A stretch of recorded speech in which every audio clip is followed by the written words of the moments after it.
Sek, isa po kayo sa mga masugid na pagtanggol ng mga Marcos at inaharap niyo po yung mga kasinungalingan na ginagawa po laban sa kanila.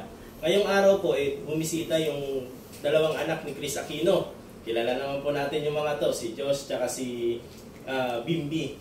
Sek, anong masasabi mo sa okasyon na to?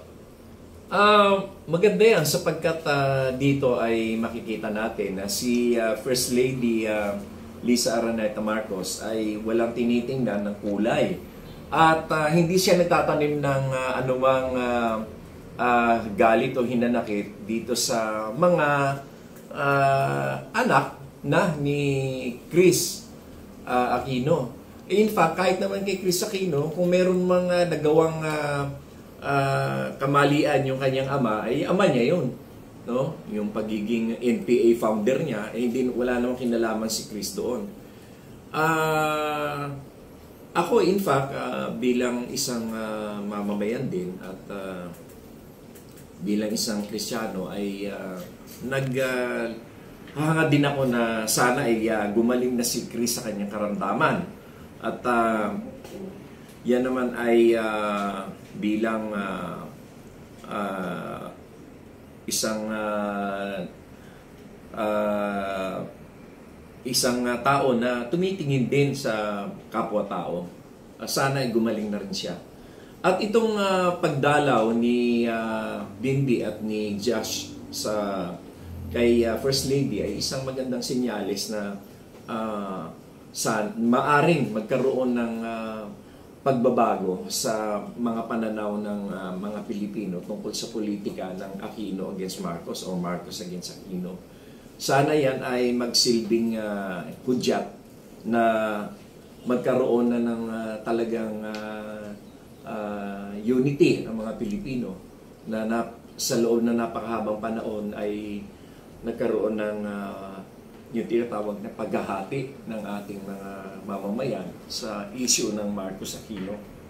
At dahil na ang itong mga sumunod na henerasyon o mga apo ay hindi naman nagtatanim ng galit o hinanakit o wala naman silang mga political ambitions, ay magiging magandang halimbawa ito ng pag-unite ng ating mga kababayan. Sana yan ay magtuloy-tuloy na. At alam niyo naman, itong mga Marcoses, kahit kailan ay hindi mo maririnigan ng galit against the Aquinos, hindi mo sila maririnigan ng anumang hinanakit o anumang pagpupula o hindi mo maririnigan ng galit. Sa katunayan ay ako pa nga yung nagagalit. Hindi si Presidente Bongbong Marcos at hindi rin sila FL. Hindi rin nangyari yan kila Madam Imelda Marcos kahit na noong panahon na talagang sila ay inaapak-apakan at talaga namang matindi yung pag-aapi na ginawa sa kanila. Pero hindi mo marinigan sila ng ganun ng kahit na anumang galit. At ito ay napakagandang senyales, yung pagdalaw ni Bimbi at saka ni Josh sa kay FL. Sana ay maging maayos na lahat.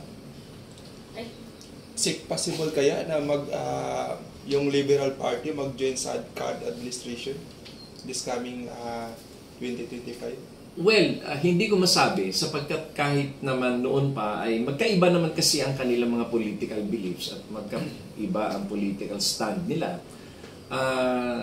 While the other political parties have joined the political party of President Bongbong Marcos, yun naman mga partido na yan ay halos pareho naman ang advokasya doon sa partido ni Presidente Bongbong Marcos, yung Partido Federal ng Pilipinas.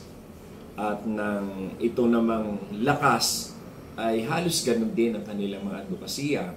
Yung political beliefs nila pareho lang rin. Ganon din yung NUP at yung nasyonalista. Ang Liberal Party kasi ay medyo iba yung kanilang paniniwala. Hindi ko alam kung kanilang mapapalitan yung paniniwala na yan. Kapag ka nangyari yan, at magkaroon ng unification itong mga major political parties, sa ating bansa, mas magkakaroon tayo ng political stability. At mas maganda ito para sa ikauunlad ng ating bansa. Dahil kung magkakaisa na ang hangarin na paglikuran ang sambayan ng Pilipino at magkaroon ng iisang hangarin na aksikasuhin yung kinabukasan ng bansa, ay mas maganda. Ako, matutuwa ako kung ang Liberal Party ay makiayon na rin makihalo na rin sa mga partido ng ating presidente. Promotion. Oo.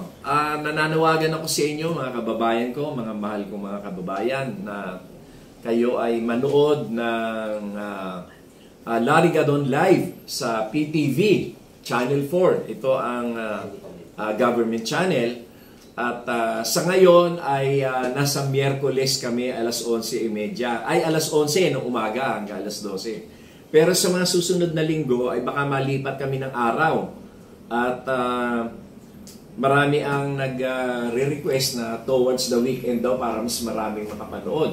So maaring lumipat kami ng Friday or Thursday. Pero mas malamang na malipat sa Friday kasi mas marami raw nanonood pag Friday. Mas maraming makakaalam ng aming mga impormasyon na binibigay.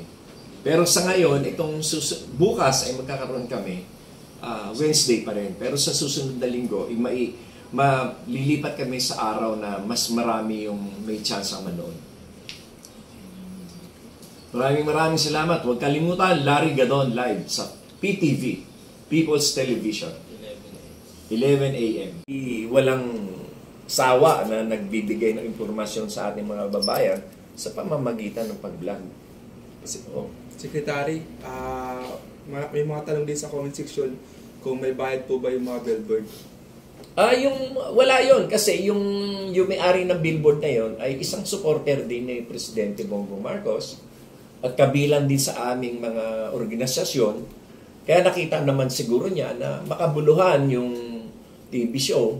Dahil doon sa TV show, wala naman kami mga haka-haka o wala kami mga chismis doon. Lahat doon ay mga informasyon na mga pawang katotohanan lamang. Kaya siguro naisip din ni may-ari ng billboard na bigyan ko ng espasyo to.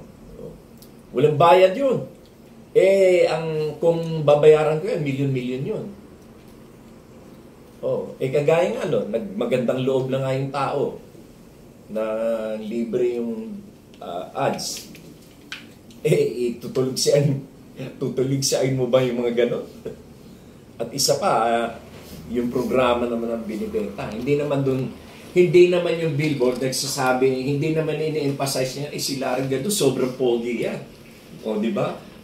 Hindi naman nila sinasabi na, total, obvious na yun hindi naman sinasabi doon na ang pogi-pogi ni Larry Gadon. Sinasabi doon yung TV show.